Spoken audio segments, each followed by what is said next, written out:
Vamos a ver un poco cómo enfocamos esa realidad, que es una realidad y la verdad es que cada vez nos damos cuenta de que es así, el suicidio en las personas mayores. Lo cierto es, a ver, un momentito, ¿cómo pasamos esto? Lo cierto es que todos tenemos muy claro que la vejez, lógicamente, es una etapa que es inevitable en la vida, en nuestra vida, en la vida de todo ser humano. Eso es cierto. Y muy bien que podamos llegar a esa etapa de la vejez. Pero es cierto también que eso trae pues muchos cambios en la persona y en todas las áreas, incluyendo no solamente a nivel personal, sino también a nivel social. Y cuando por una razón u otra se producen modificaciones que conllevan a que haya pues múltiples transformaciones, eso lo que hace es que dificulta aún más la adaptabilidad y la costumbre a esas nuevas condiciones, a esta nueva realidad que se encuentra la persona mayor. Situaciones y condicionantes o condicionantes que antes nunca se había encontrado y que nunca pensaba que se podía encontrar, ya de repente se da cuenta que se tiene que adaptar a esa nueva situación. No es fácil para una persona mayor esa adaptación. Si ya para nosotros a veces son difíciles los cambios, pues pongámonos en la piel de una persona mayor y nos daremos cuenta que no es realmente muy fácil. El resultado de ello es una predisposición a generar conductas autodestructivas en la vejez. Y una conducta autodestructiva puede ser, por ejemplo, el suicidio. Vamos a ver cómo se puede llegar a esa situación. Y en esa ponencia, pues de una hora, lógicamente no vamos a resolver el problema, pero sí mi idea es, cuando menos, poner sobre la mesa pues una serie de pinceladas o algunos aspectos de manera telegráfica que nos puedan ayudar a nosotros como profesionales, si no a resolver el problema, pero sí estar más atentos a ese problema, que es realmente muy importante. La verdad es que para mí fue complicado el título, en el sentido de que el suicidio en las personas mayores. Claro, pero ¿qué entendemos por persona mayor? Hablamos de persona mayor, hablamos de persona anciana, hablamos de adulto mayor, hablamos de tercera edad. Realmente, ¿a partir de qué edad una persona es mayor? Porque realmente nadie quiere ser mayor y nadie quiere decir su edad. Todo el mundo quiere mantenerse joven. Parece que es un tema que no se puede hablar de una persona mayor. Y incluso ahora ya se está hablando de la cuarta edad, que hace referencia pues a esta última fase de las personas, en la última fase de la vida de las personas, que se considera, según los estudios que hay, que es a partir de los 80 años de edad. Para ubicarnos nosotros, bueno, quizá indistintamente, a medida que yo vaya hablando, pues quizá hable de persona mayor, hable de la tercera edad, la persona anciana, en fin. Son esos conceptos que están ahí, que muchas veces ponemos la franja en 65 años, que es cuando una persona se jubila. Y parece que cuando una persona ya se ha jubilado y ha dejado de trabajar, parece que ya es una persona mayor, cuando realmente aún tiene una expectativa de vida pues muy elevada aún. Lo dejo ahí. No voy a entrar en cifras porque a mí no me gusta llenar una ponencia de cifras, pero solamente voy a dar dos. En concreto, dos, una de Perú y una de España. En España, los últimos datos que tenemos del suicidio son estos de aquí. Yo quiero centrarme, pues, por ejemplo, a partir de la franja, estos datos son del 2019, que son los últimos que han salido publicados por el Instituto Nacional de Estadística. Nos vamos a fijar en la franja a partir de 70 años. Bueno, quizá consideramos que a partir de 70 la persona ya es una persona mayor. Pues a partir de 70 años hasta 95 años y más, en el 2019 hubo 221 suicidios. Realmente es una cifra elevadísima, 221 suicidios de personas de más de 70 años. Y si elevamos la cifra, el intervalo a partir de 80 años, nos encontramos que personas de más de 80 años en 2019 se suicidaron 101 personas. Nos sigue pareciendo una cifra realmente muy elevada y una cifra muy trágica. Si ya de por sí a veces es un tabú, o sigue siendo un tabú, a pesar de todo el trabajo que estamos haciendo, pues de visibilizar el suicidio para que deje de ser efectivamente un tabú, si ya lo es aún, imaginemos cuando hablamos de suicidio en las personas mayores, que sigue siendo pues aún más tabú todavía. Esas son cifras que hay aquí en España. Luego, he estado buscando cifras en Perú. Evidentemente, seguramente no he podido acceder a los datos porque quizá no he encontrado el equivalente a lo que es el Instituto Nacional de Estadísticas, o los datos que he encontrado son estos. Pido disculpas porque no son datos muy actualizados, y quizá a lo mejor seguramente Rubén o José, Francisco, pues igual ellos tienen, o cualquiera otro de los que estamos aquí compartiendo, podáis tener algunos datos más recientes. Aún no siendo recientes, lo que sí he podido sacar es lo siguiente. Lo que he visto publicado es fecha del 2015. Sé que no es lo último, seguramente debe haber algunos datos más recientes, pero no deja de llamar también la atención el número de suicidios que hubo en el año 2015. Estamos hablando de 1.825 suicidios.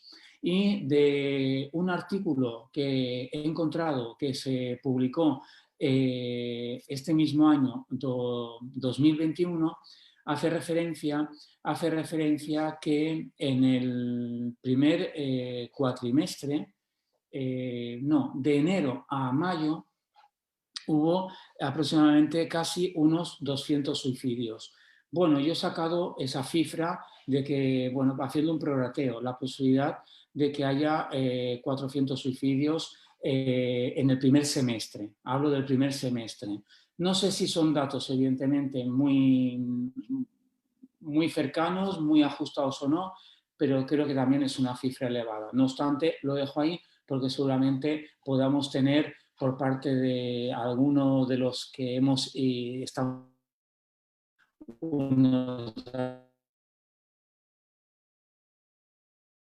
de la población, son cifras que siguen siendo excesivamente elevadas, y creo que en esa línea. Bueno, nos centramos en el suicidio en las personas mayores. Hay una realidad, y es que muchas veces se habla de un suicidio silencioso que pasa realmente desapercibido, que a lo mejor no se detecta mucho. Y es aquel suicidio en donde el silencioso, la persona no dice nada, pero la persona deja de tomar, por ejemplo, la medicación que tiene pautada, la persona deja de comer, la persona deja de beber, lo hace de una manera muy sutil, muy poco a poco. Es una manera de decir basta, y es como un suicidio. Y hablamos silencioso porque además de todo ello, la persona mayor tampoco se queja.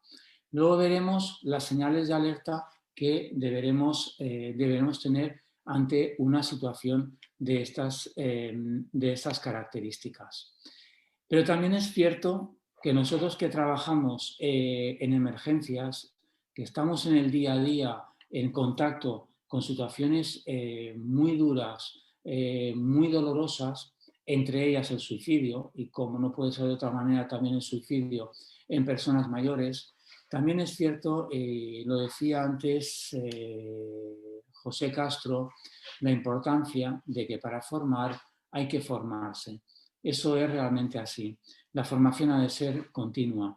Los que estamos trabajando en emergencias nos tenemos que ir formando en multitud de áreas. Una de las áreas, pues porque también es relativamente novedosa, es la multiculturalidad, en donde tenemos que formarnos pues, en conocer las religiones, la cultura, el funcionamiento, las costumbres de personas que vienen de otros países, de otras religiones, que quizá estemos muy de acuerdo o no, pero tenemos que formarnos porque para hacer una buena intervención en emergencias tenemos que conocer esa realidad. Y esa realidad en personas mayores significa conocer un poco las características especiales que tiene una persona mayor, en qué situación se encuentra, porque si no será difícil esa cercanía, esa empatía y ese feedback que podamos tener con esa persona mayor. No tenemos que olvidar que la persona mayor se presenta en ella pues, un aumento de la fragilidad tanto a nivel física como a nivel psicológica y como a nivel social. La persona mayor es una persona muy vulnerable y muy endeble. Si a eso le sumamos, pues quizá la falta de apoyos que pueda tener de todo tipo, pues más vulnerable la hace ser. Es una persona mayor, es una persona lógicamente con menor capacidad de respuesta a las modificaciones del medio que le rodea. No es más difícil que se adapte. Es una persona que puede presentar, la gran mayoría pueden presentar déficits motores como consecuencia, evidentemente, del envejecimiento, aunque no presenten ningún tipo de patología, como por ejemplo el lentecimiento, la falta de equilibrio, la falta de coordinación psicomotriz, déficits sensoriales como deterioro visual, deterioro auditivo, déficits cognitivos y psicológicos como la déficit de atención, de memoria, déficit en el manejo de toma de decisiones y, por ejemplo, el control de su vida en el día a día, pérdida o cambio de la independencia a pasar a una interdependencia hasta una dependencia.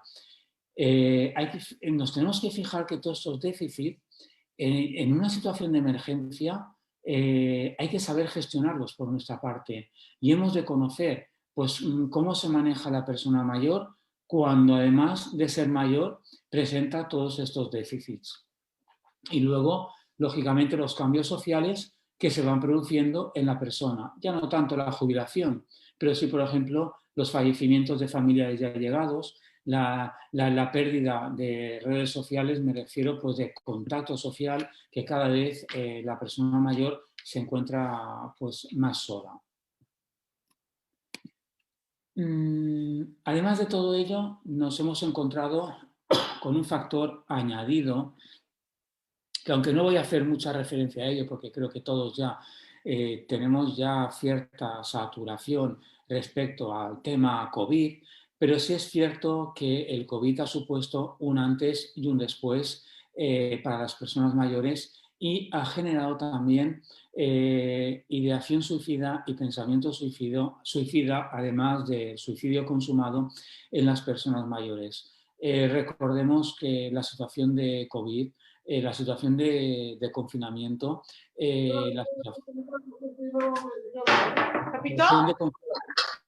la situación de confinamiento ha supuesto cambios realmente brutales para las personas mayores.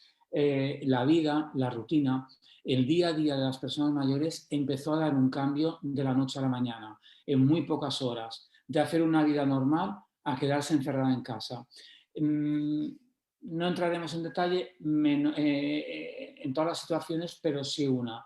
Por ejemplo, la cantidad de personas mayores en donde falleció durante el confinamiento o durante el desconfinamiento, falleció un familiar muy allegado, como puede ser su pareja, el marido, la mujer, el hijo, y se encontraron que tenían que seguir estar encerrados en casa sin poder salir, haciendo una despedida sin poder ver al allegado. Eso es muy duro, es muy complicado y ha llevado a muchas situaciones de ideación suicida y de pensamiento suicida, porque son personas que no estaban preparadas para poder gestionar adecuadamente esa situación. ¿Qué nos enseñó el COVID? que no solamente, y lo que voy a decir, no solamente para cuando hubo la situación de COVID, sino que hemos de, lo que llamo yo, las lecciones aprendidas. Tenemos que aprender de esa situación y tenemos que sacar lo positivo de la tragedia y el drama que ha supuesto el COVID.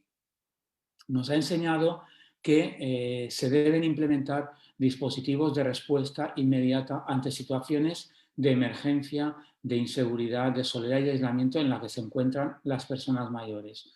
Porque si conseguimos ese tipo de dispositivos, posiblemente podamos detectar más a tiempo posibles ideaciones suicidas, pensamientos suicidas y que desgraciadamente conllevan después al suicidio. Hemos de pensar que nos estamos encontrando con las personas mayores con estados depresivos y de ansiedad, con situaciones de soledad, con mucha incertidumbre, con situaciones de desbordamiento, de no saber gestionar un momento determinado. Sigue habiendo los duelos no resueltos, esa sensación de abandono, conflictos familiares, malestar psicológico por todo lo que ha conllevado esa situación de COVID, la nueva normalidad y la situación actual. Si a todo esto le añadimos pues, situaciones de discapacidad o disfuncionalidad que pueda presentar la persona, además de alguna patología, nos vamos a dar cuenta que las personas mayores se encuentran hoy por hoy en una situación de vulnerabilidad absoluta. Y ahí es muy importante nuestro trabajo como profesionales de la psicología para poder trabajar y poder detectar ese tipo de situaciones. Para mí hay dos elementos muy importantes a tener en cuenta: depresión y suicidio, y malos tratos y suicidio. Yo lo que intento con esta ponencia es poner sobre la mesa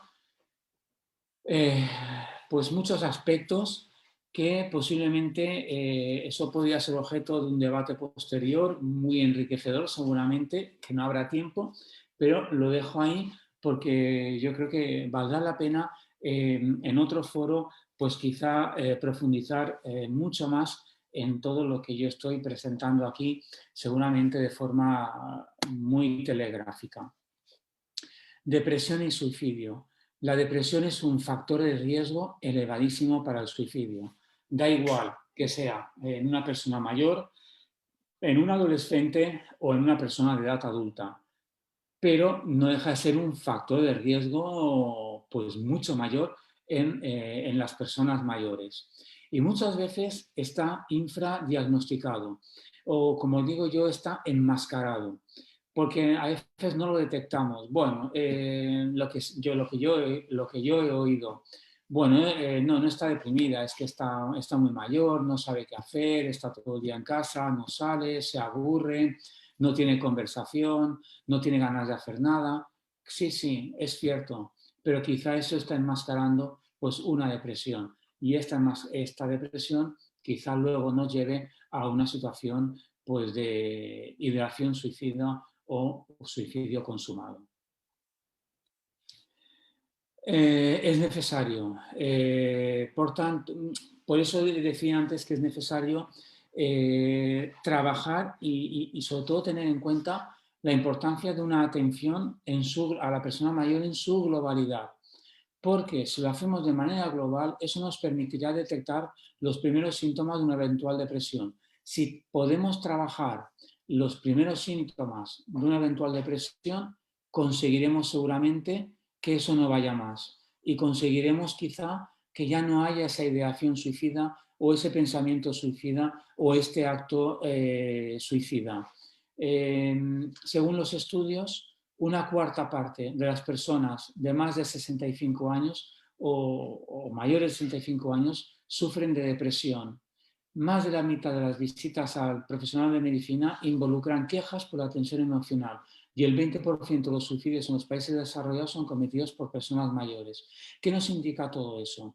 Nos indica que ya deberíamos desde lo que llamamos nosotros atención primaria, es decir, desde el primer momento que la persona mayor acude al centro sanitario o ingresa en un centro residencial, en una residencia, a partir de ahí deberíamos empezar a detectar esa situación, esos primeros síntomas que pueda hacernos ver o sospechar o detectar pues que quizá que hay sintomatología depresiva.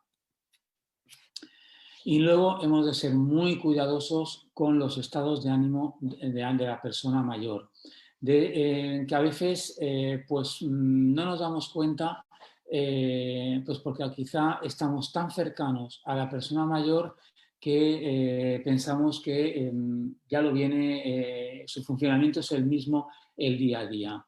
Pero esos sentimientos de estar triste o deprimido, en donde frases del tipo desearía estar muerto o desearía estar muerta, esos sentimientos de soledad, en donde la persona mayor nos refiere que no puede hacer nada, soy incapaz de hacer algo, ya no sirvo para nada. Esos sentimientos de indefensión, de que, por ejemplo, ya no lo soporto más, ya no soporto estar así. Esos sentimientos de desesperanza, soy un perdedor, soy una carga para el resto. ¿Cuántas veces hemos oído a la persona mayor decir que soy una carga para mi familia, soy una carga para la persona que me está cuidando? Y esos sentimientos de autodesprecio, pues la gente sería más feliz si yo no estuviera aquí. Mi familia se estaría más tranquila, mi familia podría vivir de manera mucho más tranquila si no estuviera pendiente de mí.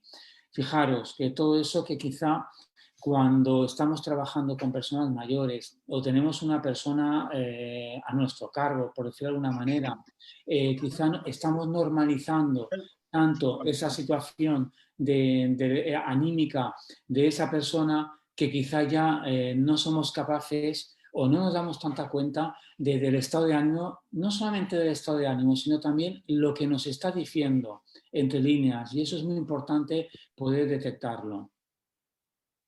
Y luego hay otro elemento fundamental, los malos tratos y suicidio. Sigue siendo un factor de riesgo.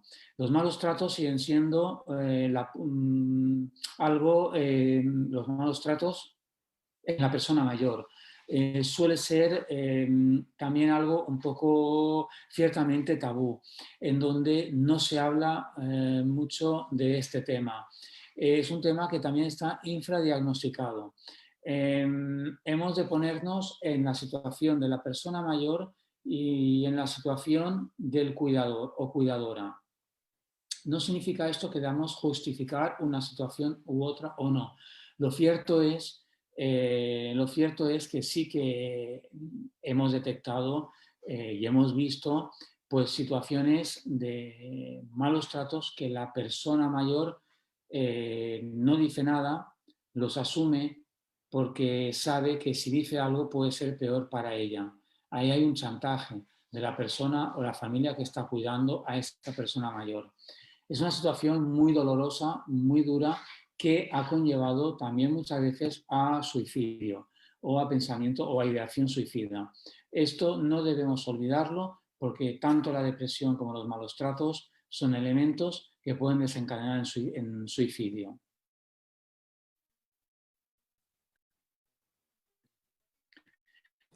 Hay muchos tipos de ideación suicida o es el suicidio consumado. El maltrato físico. ¿Cuántas veces nos hemos encontrado con situaciones de maltrato físico hacia la persona mayor? Es una situación realmente muy dura, como también lo es muy dura la situación de maltrato psicológico, ese chantaje emocional hacia la persona mayor para poder conseguir algo. La persona mayor calla, aunque haya un maltrato sexual, por ejemplo, un abuso sexual. La persona mayor calla porque sabe que puede ser peor. O la persona mayor no dice nada porque sabe que si dice algo quizá ya no va a estar en la casa, sino que va a estar encerrada o se le va a llevar a una residencia y ahí se va a quedar. Hay un tipo de maltrato que es el maltrato patrimonial, esa presión que hace la familia para conseguir el patrimonio de la persona mayor. Pues, por ejemplo, presionarle para ir al notario presionarle para que le dé dinero. Hay una situación de negligencia hacia la persona mayor, hay una situación de abandono hacia la persona mayor. Y luego no nos tenemos que olvidar pues, ese maltrato estructural o societario. Es decir, este maltrato que está ya implantado en la sociedad hacia la persona mayor. ¿Cómo no va a haber situaciones? Y estamos hablando que esas situaciones de maltrato, la persona mayor muchas veces es consciente de todo ello, es consciente de esa situación. ¿Cómo no va a haber ideación suicida? ¿Cómo no va a haber un pensamiento suicida? ¿Y cómo no va a haber un acto suicida en esa persona mayor que se está dando cuenta de esa situación que está padeciendo y que está sufriendo? Estábamos hablando antes del maltrato estructurado societario. Pues lógicamente ese maltrato que no nos damos cuenta, pero que la propia sociedad, las propias instituciones, la propia comunidad está ejerciendo directa e indirectamente, consciente o no consciente, está ejerciendo hacia la persona mayor. Ahí hay una imagen que la he puesto, bueno, pues en pequeñito, porque también es un dato para reflexionar, que es el tema del maltrato que a veces están ocurriendo en las residencias de personas mayores y que están generando situaciones de suicidio, que a veces es el tema de la contención mecánica. Sí, es cierto, ya hay una normativa, por lo menos en España y por lo que he podido revisar, en muchos países ya está completamente prohibida la contención mecánica, pero nos sorprenderíamos de lo que encontraríamos seguramente en algunas residencias. Quiere esto decir que son situaciones de maltrato muy duras que hacen que la persona en un momento determinado piense que estaría mejor muerta, piense que su vida no tiene sentido y que piensa que en un momento determinado, pues quizá el tema del suicidio no es algo tan descabellado. En las personas mayores hay una serie de factores de riesgo.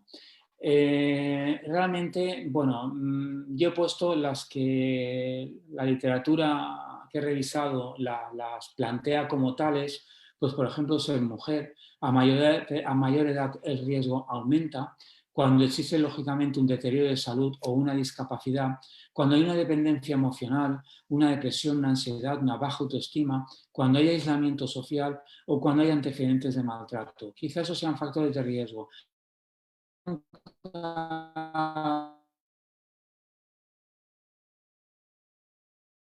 A dejar de lado pues otras situaciones que quizás no están metidas aquí, pero que también tenemos que ser muy cuidadosos. Sí es verdad que hay una serie de factores de riesgo a nivel individual, como por ejemplo la dependencia. Eso es brutal para la persona mayor. Esa sensación de dependencia, de depender de las demás personas, de no sentirse completamente independiente, completamente útil y poder hacer lo que uno quisiera. Esa sensación de vulnerabilidad, de ser muy vulnerable, de ser consciente que es muy vulnerable esa persona.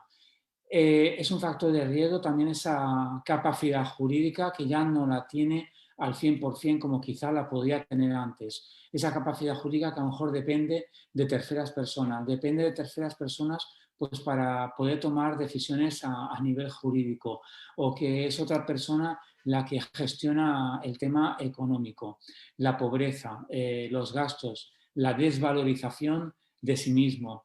Hablábamos antes del tema del género, el aislamiento, la limitación a la autonomía. Ojo, muy importante, el desgaste del cuidador. ¿Por qué? Porque el desgaste del cuidador o de la cuidadora puede conllevar también a una situación de maltrato, de abandono, de negligencia por parte de la persona que la está cuidando. Y, lógicamente, la depresión, lo hemos dicho antes, y el hecho de estar en determinado tipo de residencias. El hecho de estar en una residencia no significa que de por sí sea un factor de riesgo. Vamos a ver cuál es el tratamiento que se da a esa persona en esa residencia. Y luego hay otro tipo de factores de riesgo que son más a nivel relacional, a nivel social o a nivel comunitario. Por ejemplo, el estrés familiar. La persona mayor que detecta detecta que por estar él ahí se genera una situación de estrés familiar, de conflictividad familiar que él percibe que es por culpa suya, por carencia de apoyo, por esa tolerancia a la violencia. ¿Cuánta gente mayor tolera la violencia porque prefiere dejar las cosas tal como están? Porque si dice algo, como hemos comentado antes, puede ser peor para él, con lo cual cada vez tolera a la violencia en silencio. El desconocimiento de lo que supone la vejez y todo lo que conlleva la vejez. No nos olvidemos de la violencia intergeneracional. Y esto sigue siendo muy duro, esa violencia de hijos a padres. Hay un vídeo muy bonito, es un corto, creo que es de 1 minuto, en donde un padre recuerda a su hijo todo lo que hizo él por su hijo cuando era pequeño y todo lo que le gustaría que su hijo hiciera con él cuando fuera mayor. Son exactamente las mismas funciones. No se le pide más, sino las mismas funciones. Falta de entidades de gobierno específicas, es decir, no todo el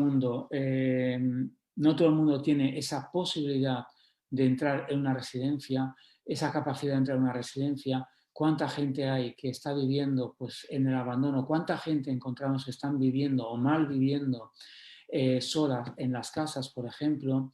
Ese estereotipo de que la persona mayor pues, ya no sirve para nada, de alguna manera esa persona mayor acaba por creerse esos estereotipos que hay. Y bueno, pues todos esos son factores de riesgo que conllevan a que pueda haber una simulación suicida en esa persona mayor. Es la acción del suicidio que no llega a su fin porque por no existir auténtica intención de llegar a él.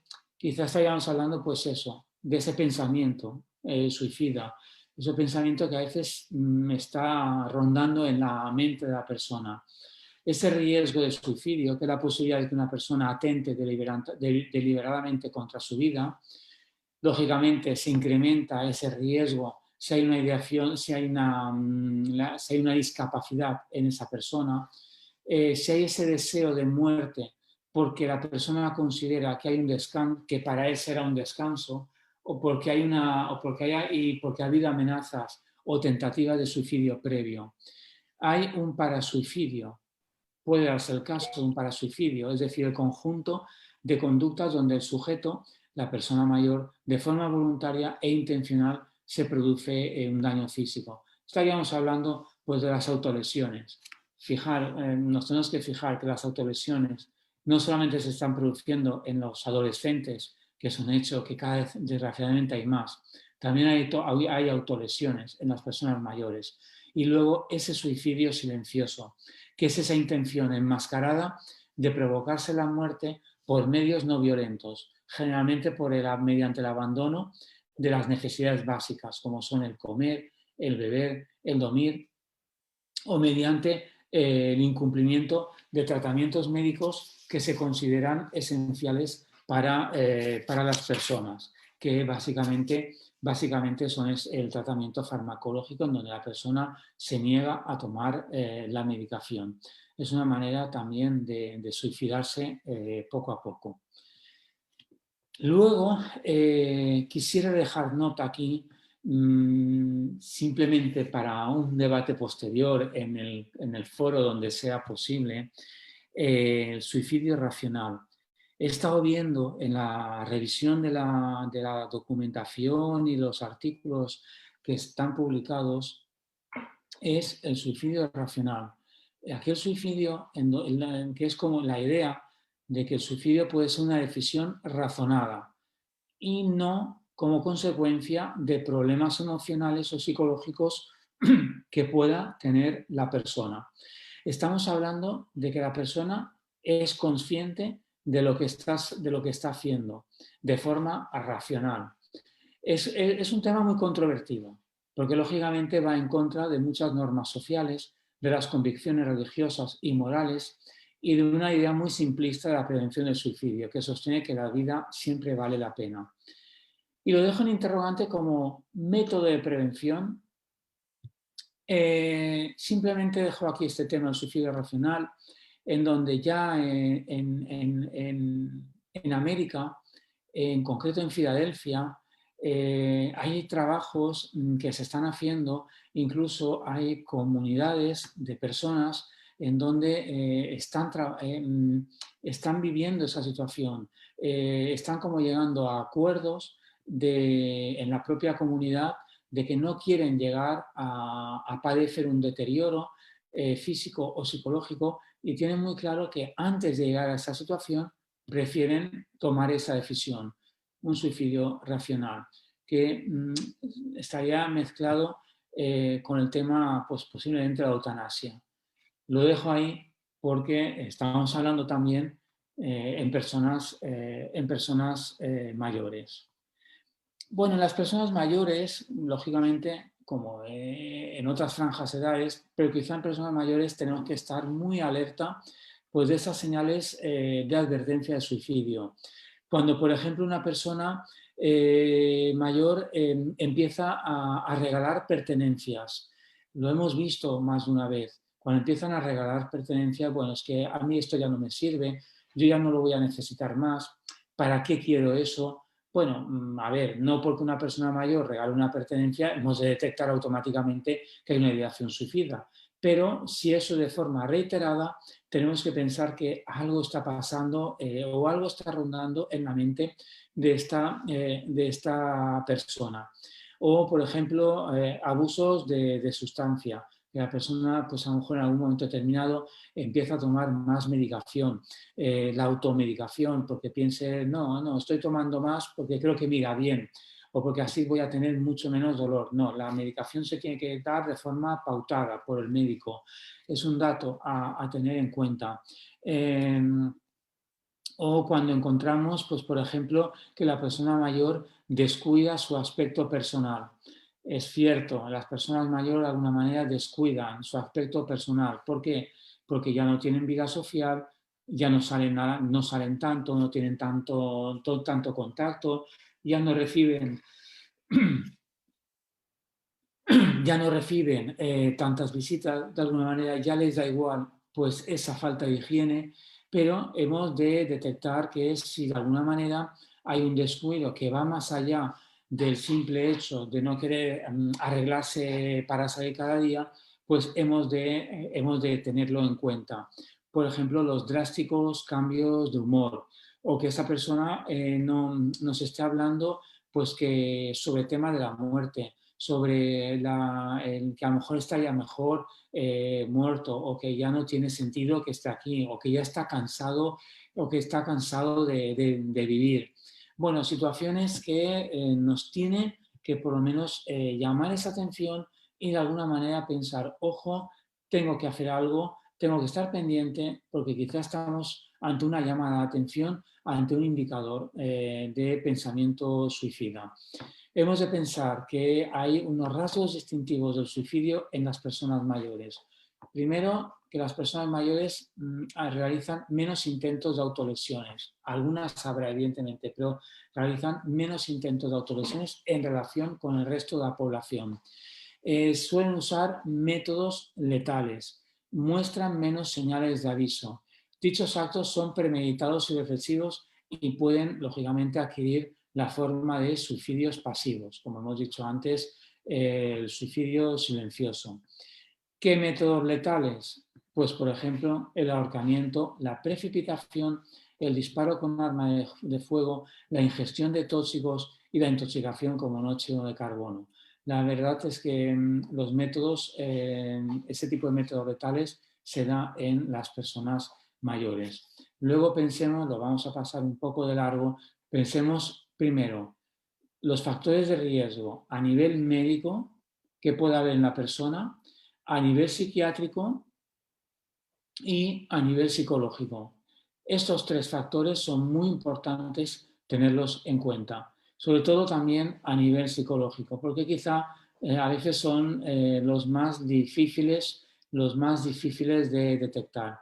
No hace mucho, exactamente hace 4 o 5 días, una persona mayor, bastante mayor, muy cercana, falleció su marido y ya lleva 3 o 4 días diciendo esta persona que ella no quiere seguir viviendo, que ya quiere morir, que ya no tiene nada que hacer aquí, que quiere irse con él.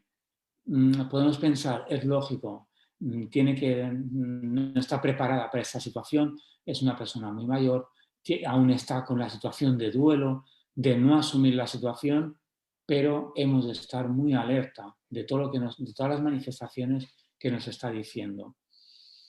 Además hay los factores familiares, como he dicho, por ejemplo, la pérdida de un ser querido.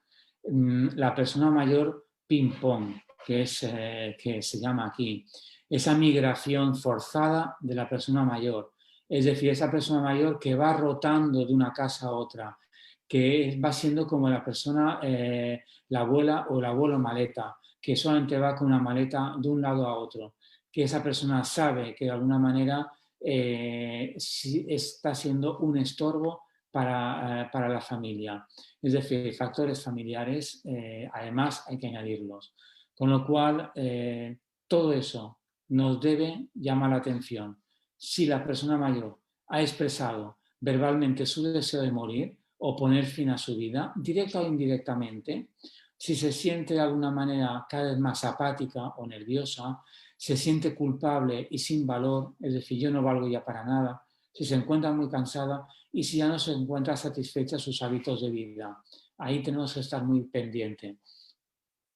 Lógicamente, pues otras situaciones como si está convencido de que nadie lo quiere, si está convencido de que vivir ya no tiene sentido, ya no tiene salida, si hay frecuentes demandas de atención médica, importante si cada vez hace cambios de testamento o disposiciones de orden económico. Es decir, son muchos indicadores que no significa porque tenga uno o dos ya automáticamente debamos pensar que ya hay una ideación suicida, hay un pensamiento suicida o es que de aquí a muy poco tiempo se va a suicidar.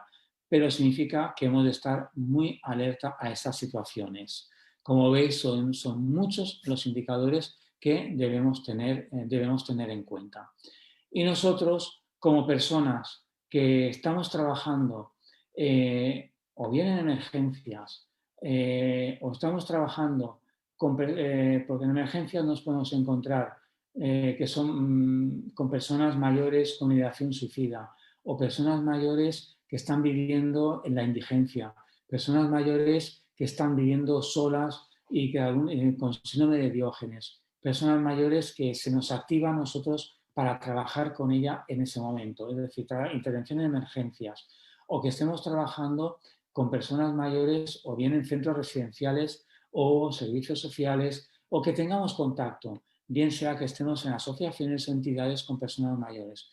Pues en nuestra forma de trabajar con esas personas mayores va a ser fundamental, porque nosotros podemos ayudar muy mucho a que quizá esa ideación suicida, esos indicadores, esos pensamientos suicidas no vayan a más. Aquí, bueno, pues aparece una serie de actitudes que nosotros como profesionales tenemos que tener. Lógicamente, creerle y tomarle en serio si emite señales de alarma. Creer a la persona mayor es fundamental y tomarle en serio también es fundamental. Para mí, ese tipo de actitudes, lógicamente hay que trabajarlas. Siempre he oído pues, muchos profesionales, compañeros y compañeras que dicen, bueno, yo sé como ya soy psicólogo, ya sé cómo gestionar esas situaciones. No, no, no. El ser psicólogo no nos da esa capacidad a gestionar y manejar esas situaciones. Nos da la capacidad, esa formación continua y esa experiencia continua que vamos a tener en el trato directo y en el trabajo con esas personas mayores, que sabremos cómo manejarlas en determinadas situaciones. Si ya es difícil en una situación normal tratar con una persona mayor, imaginemos una situación crítica, en una situación muy difícil. Aquí he dejado, pues es una guía práctica para la detección de riesgo de suicidio en personas mayores. Está editado por el Ministerio de Sanidad de Chile. La verdad es que me ha parecido, bueno, como guía, como indicador, me parece interesante. Yo siempre he dicho que las guías tipo screening son muy interesantes porque nos permiten, como un punto de partida, de qué es lo que nos encontramos delante. Lógicamente, no nos tenemos que quedar, pues que lógicamente si saca menos de 9 puntos, no pasa nada con esa persona. Hemos de seguir pensando, ojo, que a lo mejor hay algo, ¿no?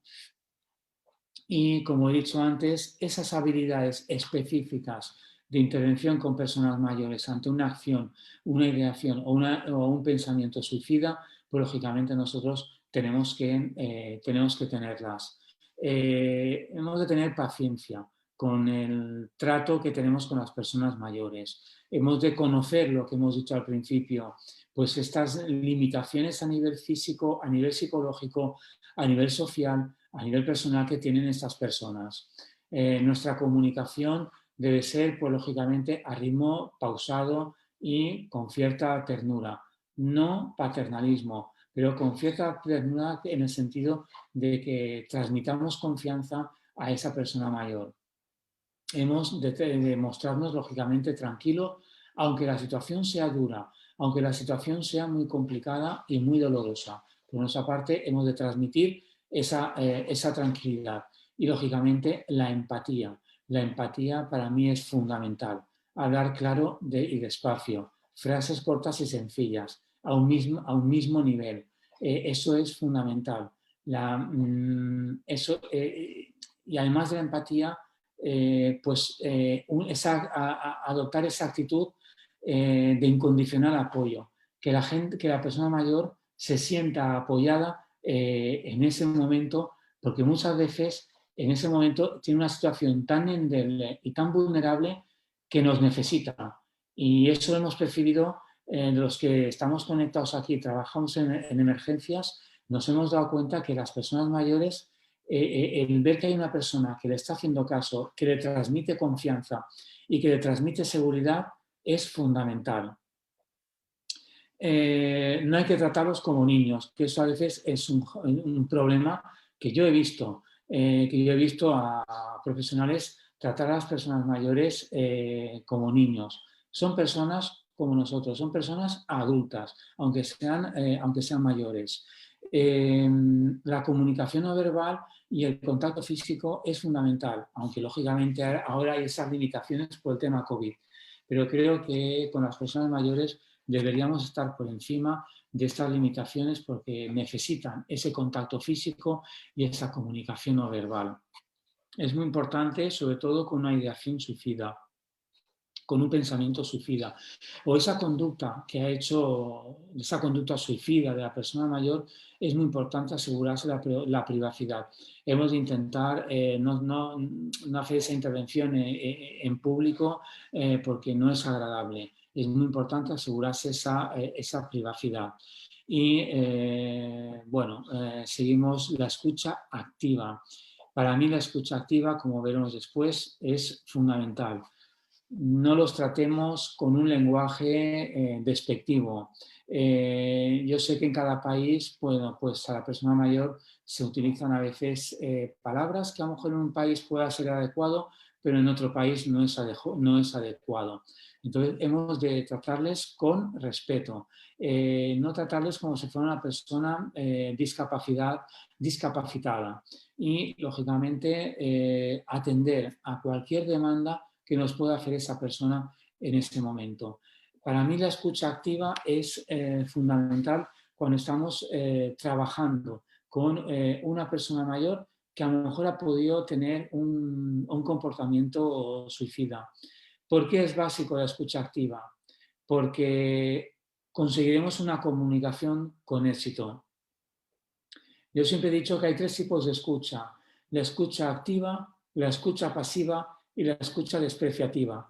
Yo estoy seguro que nosotros, como profesionales, nunca utilizaremos la escucha despreciativa, pero muchas veces, sin darnos cuenta, utilizamos la escucha pasiva. Estamos ahí con la persona, nos está contando su problema, pero quizá nosotros mentalmente no estamos ahí. estamos pensando en otra cosa o estamos pensando en lo que tenemos que hacer después.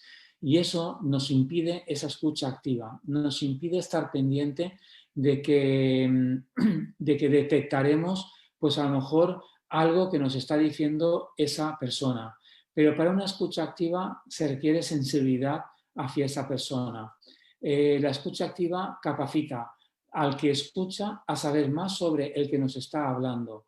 Esa escucha activa anima a que la persona pueda hablar con nosotros y nos pueda decir cosas que a lo mejor en otro momento no hubiera dicho, pues porque a lo mejor le da vergüenza o porque a lo mejor no se atreve.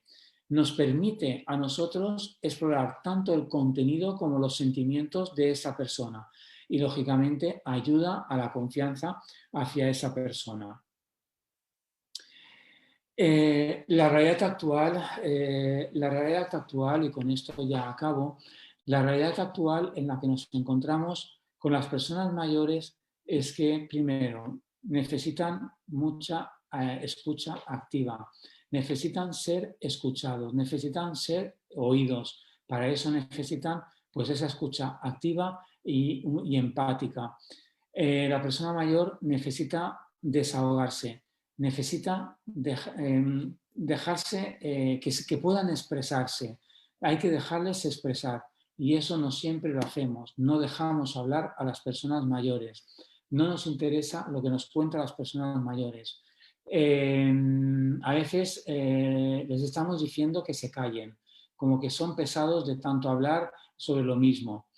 La persona mayor tiene que sentirse acompañada. La persona mayor necesita vinculación, necesita estar vinculado con nosotros como profesionales y como personas, lógicamente. La persona mayor necesita ser respetada. Hemos de validar su estado emocional. ¿Cómo no vamos a validar su estado emocional? Es una persona mayor con limitaciones, con carencias, con mucha dependencia. Si no hacemos todo eso, lo que estamos consiguiendo es una anestesia emocional, en la persona, que esa anestesia emocional conlleva a un genocidio emocional. Y ese genocidio emocional conlleva, pues, a una ideación, un pensamiento, una conducta o un suicidio consumado. Y lo emocional es fundamental en la persona mayor. Por lo tanto, debemos tomar conciencia acerca de todas las necesidades que tienen las personas mayores. Solo así conseguiremos o habremos conseguido quizá detectar esas situaciones, esas ideaciones, esas frases, esos pensamientos o esas conductas que nos puedan hacer llevar a pensar que esa persona quizá vaya a hacer algo, como se dice en el lenguaje coloquial, que nadie quiere decir y que nadie quiere pensar, pero que es suicidarse. A partir de ahí, yo finalizo mi intervención con una frase que siempre la digo en toda la formación que doy, y es que la mejor manera, es de Gandhi, la mejor manera de encontrarte a ti mismo es perderte en el servicio a los demás. Que yo creo que de alguna manera refleja el trabajo que hacemos todas aquellas personas que estamos trabajando en las emergencias, en donde nos damos a los demás. Dicho esto, creo que he cumplido el horario. Muchas gracias por vuestra atención. Tenéis aquí mi correo, mi teléfono, para cualquier cosa que queráis. Pues lógicamente estoy a vuestra disposición y lógicamente una vez más agradecer a José Castro y a Rubén, pues, por esa posibilidad de invitarme a compartir con todos vosotros y con la Sociedad Peruana de Suicidología, pues ese tema tan, no sé si invisible o no, como es el suicidio en las personas mayores.